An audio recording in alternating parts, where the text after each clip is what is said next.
যখন চেষ্টা করতে করতে ব্যর্থ হয়ে যাবেন, সেই মুহূর্তে আপনি নূহ আলাইহিস ইসলামের মতো একটি দোয়া আল্লাহর কাছে করতে পারেন, রাব্বি আন্নি মাগলুবুন ফান্তাসির। এর অর্থ হলো, হে আল্লাহ, আমি পরাজিত, আপনি আমাকে সাহায্য করুন। আসসালামু আলাইকুম। আজকে আমি শেয়ার করব যে যখন আপনারা জীবনের কাছে হেরে যান এবং বারবার ব্যর্থ হয়ে যান, ঠিক সেই মুহূর্তে আসলে আমরা আল্লাহর কাছে দোয়া ছাড়া আরও কী করতে পারি। যেই সব আমলগুলো আমি করে থাকি সচরাচর, সেগুলোই আমি আপনাদের সাথে শেয়ার করব। যখনই দেখবেন বারবার আপনি ব্যর্থ হচ্ছেন, আপনি বুঝে নেবেন আপনি সফলতার খুব কাছাকাছি এবং আপনি সফল হওয়ার পূর্ব লক্ষণ আপনি বারবার হেরে যাওয়া। তখন আপনি একটা আমল করবেন, সবসময় উঠতে বসতে যে কোনো সময়ে আপনি পড়বেন রাব্বি আন্নি মাগলুবুন ফান্তাসির। এই দোয়াটা আপনি বারবার পড়বেন। আরও অন্য অন্য দোয়া আছে, এই দোয়াগুলো আমি বেশিরভাগ সময়ে পড়তাম এবং আলহামদুলিল্লাহ আল্লাহ আমাকে ভালো একটা জব দিয়েছে এবং আলহামদুলিল্লাহ আমি ভালো আছি এখন। সেজন্য আপনাদের কাছেও রিকোয়েস্ট থাকবে, হতাশ হয়ে যাবেন না, নিরাশ হয়ে যাবেন না। মানুষের জীবনে দুঃখ কষ্ট এগুলো থাকেই, দুঃখ কষ্ট নিয়েই মানুষের জীবন। আমরা কেউ 100% সুখী নয়। পৃথিবীতে প্রত্যেকটা মানুষ কোনো না কোনো অপূর্ণতা নিয়েই জন্মায় এবং অপূর্ণতা নিয়েই পৃথিবী ত্যাগ করে। তাহলে কেন আমরা হতাশাগ্রস্ত থাকি, কেন বা জীবনের প্রতি মায়া ত্যাগ করে পৃথিবী ছেড়ে চলে যাই?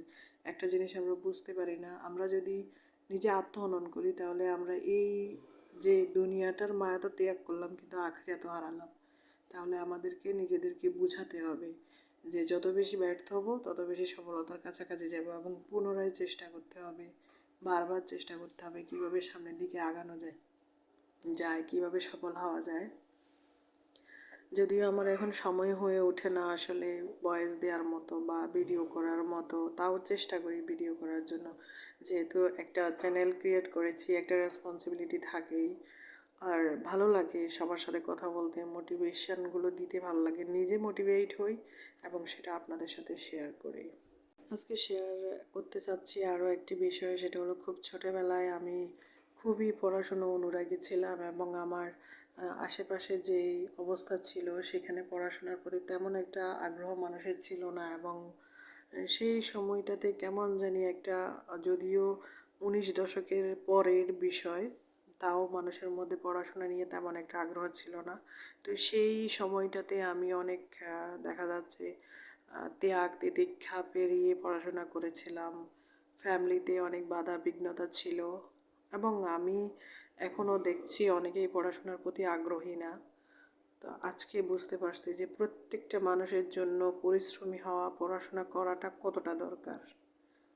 আপনারা যারা আজকে বসে আছেন, আপনাদের কাছে হাজার হাজার অপশন থাকা সত্ত্বেও আপনারা পড়াশোনা করছেন না। অথচ আমি নিজেকেই চিন্তা করলে দেখতে পাই আমার হাতে কোনো অপশন ছিল না। একটু পড়াশোনা করার জন্য, একটা বই কেনার জন্য আমি কত টিচারের কাছে গিয়েছিলাম। তাদের কাছে সৌজন্য কপি ছিল, ওই সৌজন্য কপিটা আমাকে দিত, ওইটা দিয়ে আমি পড়াশোনা করতাম।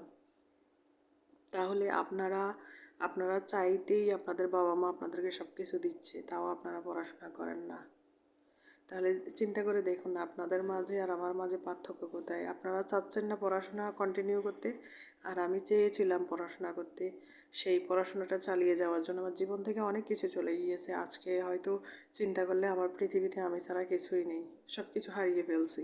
তো তাহলে হচ্ছে একটা পড়াশোনা, নিজেকে একটু সুন্দর জায়গায় নিয়ে যাওয়া, সেটার জন্য জীবনে অনেক কিছুই স্যাক্রিফাইস করেছি। অথচ আপনারা যারা আছেন এখন স্টুডেন্ট, তাদের হাতে সব কিছু অ্যাভেলেবেল, অথচ তাহলে ব্যর্থ কি আপনারা না আমি? এই বিষয়গুলো চিন্তা করলে অনেক কিছুই চলে আসে। আমি অফিসে বসে এখন ভয়েস দিচ্ছি, আসলে ভয়েস দেওয়ার মতো সময় হয় না, আর আমি রান্না করার মতো সময় পাই না। তো সেজন্য ব্যস্ত থাকি অনেক। আমার ভিডিও আপনারা যারা দেখেন আমার জন্য দোয়া করবেন, যাতে আল্লাহ আমাকে সামনের দিকে নিয়ে যায়।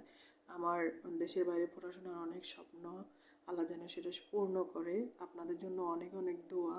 প্লিজ পড়াশোনা করুন। যারা এখনও বসে আছেন, আপনাদের কাছে রিকোয়েস্ট থাকবে পড়াশোনা করুন, নিজেকে এস্টাবলিশ করুন। দেখুন, আপনি যখন এস্টাবলিশ হয়ে যাবেন আপনার কাছে অনেক অপশন থাকবে। আজকে যারা আপনাকে অবহেলা করছে, তারাই একদিন আপনাকে ডেকে ডেকে চা খাওয়াবে, আপনার সাথে কথা বলতে চাইবে, একটু আপনি যাতে তাদেরকে একটু প্লেস দেন সেটা চাইবে। তো এই জিনিসগুলোর জন্য হলেও পড়াশোনা করতে হবে। একটা সুন্দর লাইফ আমাদের সবার কাম্য। সবাই বেশি বেশি শেয়ার করবেন, সাপোর্ট করবেন। ধন্যবাদ সবাইকে আমার ভিডিও দেখার জন্য। আসসালামু আলাইকুম।